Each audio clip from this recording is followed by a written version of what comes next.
Thanks for getting rid of Calestige. You have no idea what it's like traveling with her. So as we work through 2017, you may have noticed some updates and changes I'm making to the channel and the website. One of those is the developer interviews and also reverting back to reviews. Yes, I do say reverting because it's what I started doing at the beginning anyway. And there's two reasons for this. One, I think they're useful. They can sometimes help when you want to do a technical review and an analysis in one go. And two, splitting them off helps. Now, I still do them. I've done reviews on my website. You got Resident Evil 7 and other titles that I've covered a full review for that you can read the article on. But sometimes I will also do a video review when I think it's deemed appropriate. Sometimes things just don't have time to have a video review. You can also check out my full review of the PSVR, which is also on my website.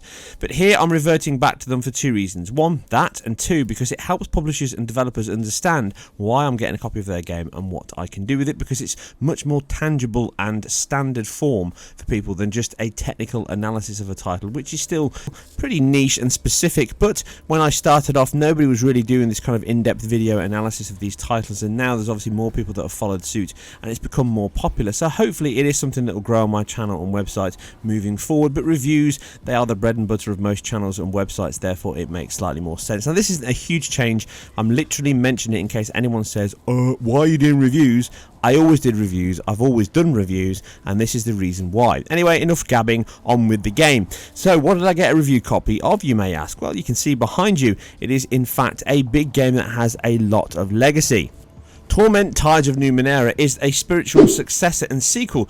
It is a fantastical world set 1 billion years into the future. In fact, so fantastical that you mix up and confuse everything going on with magic, but instead it's not magic, more of the fact that technology is so advanced, everything looks that much more fantastical than what it is now. Powered by and running under Unity, it is a 3D title in its creation, but in actual fact it's more of an old school 2.5D isometric title, something you would imagine from the older days, and it doesn't really fool anyone into thinking it's a 3D game at all. In fact, it would fool many into thinking it's been ported and pulled straight from an old PC or Amiga title. Aside from the fact the sheer scale and size of the world and dialogue in question here, this game is unbelievably massive and long. I've played around 20 hours and I'm not finished yet at all. The biggest thing about the game is the narrative and the story, like I say, and it does span and diversify throughout the game. So as you're playing the game, your choices and everything you do makes a consequence on the characters, how they react with you, who is even in your party, who is not. With the dialogue tree being so expansive, it's probably spanning around 6 or 7 separate novels worth of dialogue. This isn't a game you can just spend 5 minutes, and you have to sit and watch it, or read it more specifically. There is amounts of dialogue in there and speech, but not a huge quantity. Only key parts of the game revert to dialogue in use, which is of good quality. For example, in the turn-based action sequences, you would get the dialogue and banter you'd be more accustomed to in this kind of RPG action. But generally, you have to read everything and review it, which is a welcome change, meaning you have to think about every option wisely as you read through. Now, this tide and crisis system does work very well, creating a cascade of choices and pathways that unfold uniquely for each player. A definite butterfly effect in action. Based on your choices, there's multiple endings. Whether anyone's going to sit and finish them all just depends how devoted you actually are. The audio itself isn't that impressive due to the fact that some of the mixing in the game can be quite random. Walking in and out of areas, it can just literally shut off and start again or fade gradually. This is even more poignant here due to the fact that the game doesn't have that much background and ambient sound, so therefore you do spend a lot of the time listening to the soundtrack in the game and the background sound effects. Therefore, it's even more jarring when they suddenly just turn off when you walk into a room. Overall, sound quality is good and serviceable, but certainly not anything that's going to blow anybody away.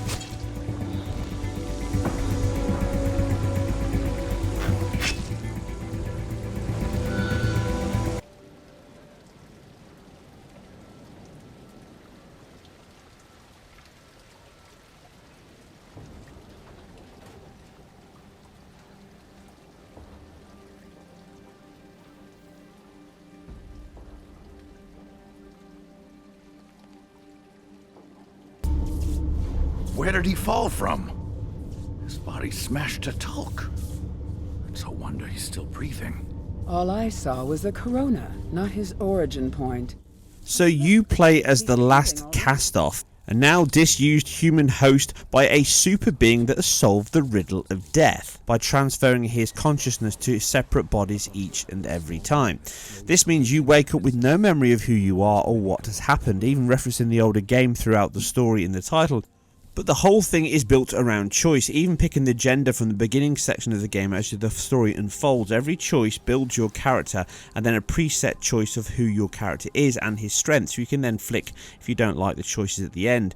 And in typical RPG fashion, you can boost up your skills, pick up new items, trade, buy, all of the things you would expect of an RPG title, with this rich ninth world having a lot of history behind it, and if you've played the previous games, some of that will be referenced quite a lot during the title.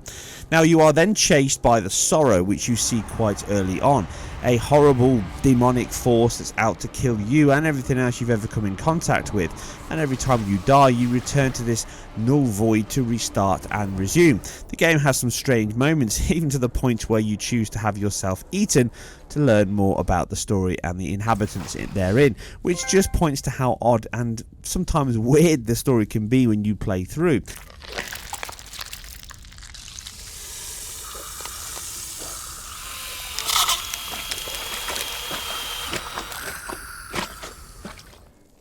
Tasty morsel.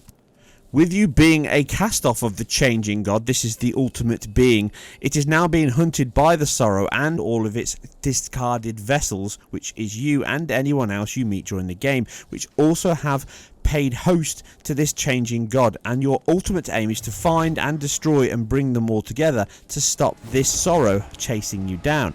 And this is the plot of the game and everything else that unfolds. Your choices, the people you meet, whether you make them friend or foe, all of this unfolds before you, and it is very enjoyable, but it's hindered by many things. One of them is the visual quality is okay. It's not outstanding, but it works. The artistic design and the texture quality can be reasonably varied, from very good in some places to not very good at all, and everywhere in between, and this inconsistency helps make the game feel a little flat in delivery overall. This is compounded by the fact that it's quite a static world with lots of obviously placed geometry over and above this flat pre-rendered, and even though it is geometry background, the difference between the two, even the colour gradient, is stark and quite obvious when you look at the game, especially when you can zoom in and out. You look like a sticker stuck on a prefix background. So maybe they're going for that desktop look overall, but it doesn't really work for me. And on top of this, it's made even worse by some low aliasing areas, basically no anti-aliasing at all on the objects and characters, which again is made even more obvious when you zoom right in up close and see it on the edges. It's only a 1080p display here, so it's not really going to be a game that makes anyone's mouth water with its visual beauty, and that's not its intention, so it may be a little bit nitpicky. But again, when you zoom in and out, the icons and text above people's heads flickers in and out, reminiscent of an old school sprite clash upon multiple planes. Maybe it's an intentional thing for an old school look, but it just doesn't really work, and I feel as if it could use a little more work around the edges and then maybe a little more time in the oven. It certainly isn't a bad game, and it's not one that looks and feels terrible, but it's not one that looks and feels strong either, and because it's such a flat 2D world with not a lot going on, with some nice extras, pretty welcome. I mean, there are some planar reflections and screen space reflections in there, but occasionally there can be errors from both of these. Shadow maps are pretty low quality and bad filtering. There are some nice dynamic light sources in the game, but again they're pretty random. Some are, some aren't, and overall it's a mixed visual package with all of these glitches and bugs happening, with incredibly long loading times between each screen as well, which again, looking at the visual quality here, you would imagine would be slightly quicker. Now, it's not that 30-second loading time is an horrendous amount of time, because it's not. It's the frequency, every single map and area change. So you end up thinking about whether or not it's worth the risk of jumping between screens, because it could be upwards of 30 to 45 seconds of loading, which does get a little frustrating when it's a regular occurrence in the game and breaks up the momentum that you've got as you're working through the maps. Now, all of these things could be forgiven if performance was solid. Target a 30 FPS, cap it nicely, and let it run at that. But again, signs of the game not really being finished, or at least sitting down with people to play test this in any meaningful degree, would have said instantly, I don't know what other versions are like, this is on the PS4, this is running an uncapped frame rate, I don't think it's got a Pro mode, most likely it hasn't, but it was ran on the Pro here for this video, but it wasn't enabled in boost mode or anything crazy like that. But this isn't a title that needs or should really demand that. 30 FPS would be fine. You don't need 60 for a title like this. It's irrelevant. It's nice if it's there, but the title is completely unlocked, meaning frame rates just run riot, from lows of 20 all the way up to 53, and on top of this the frame times can spike into the 300 millisecond points, giving you points where your character and everything just pauses and then you lurk back into where you were before, and your character jumps a few feet across the map because the animation and simulation is still running even though the render has stopped. All these bugs are present in the game throughout, and it just needed more time, care and attention from the programmer and the use of the engine itself, and it's not inherently a Unity issue. Now, the game does perform better when you zoom in, but this isn't really a GPU issue, it's more of a coding or time issue.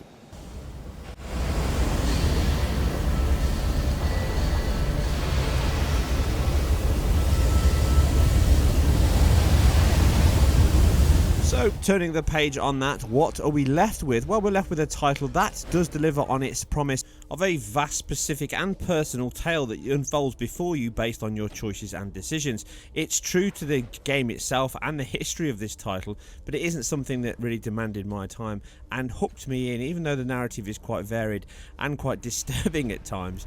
Some of this is down to the performance quality itself, some of the cheap options in the game like flat backgrounds where you zoom in and out and there's no parallax movement in there, so everything looks quite flat and floating like the hub here when you die and respawn, and in other areas of the game when you're looking over the cityscape. The presentation overall is a bit of a mixed bag, and I can't say I recommend it on that score, but if you're not that bothered about the visual presentation or performance, then it will hook you and draw you in much more. But I can't look past all of its faults, issues and bugs that generally shouldn't be there. It did crash a few times on me as well, which you can see on screen, just locked, and I had to then re-flash back to the desktop, kill the app and then reload it again. Perfectly acceptable for something that's in a beta state, but not this title and at this stage of release, final code. And then there's the turn-based action itself. You are obviously hindered straight away as the game starts, and particularly weak where you miss pretty much every attack you lay down, but the whole game takes ages for the turn to happen, which is frustrating when you've got an object just flying around in circles butting the wall before it decides to shoot you. So it makes these turn-based actions even slower and longer than they really need to be. The only way you can get around this is by using the cloak of invisibility and then skipping through the map, and then the turns just skip straight over because nobody can see you for attack. And that really is the game. It's a good story, well crafted with lots of expansion and choice, but fundamentally shackled by its presentation and vessel. The performance is bad, the presentation is mediocre, and the issues with loading and bugs and crashing all too often get in the way of enjoying the game. I'm sure many back this on Kickstarter and have enjoyed the title, but I would be very unhappy if this was the final state my money delivered. I would have really wanted them to spend a little longer and just deliver a more polished product. So I'm sad to say that this isn't one that I can give my big thumbs up recommendation for. It's an enjoyable title and I appreciate the fact that I had it for review, but it isn't one that I can recommend here on the PS4, and I don't even know what the Xbox One or various PC configurations are like, but I wouldn't expect a clean, smooth and fluid experience. And that about wraps up this review. So if you enjoyed this or anything else that I've put together, then please feel free to subscribe and like where appropriate, and also share where possible as well. If you didn't like it, give it a thumbs down and tell me what you didn't like. Have you played this game? Did you back it on Kickstarter? What are your thoughts of the title now it's been shipped? I always like to hear what you guys and girls have to say. Anyway, that's it. I'm off. I'll catch you on the next one.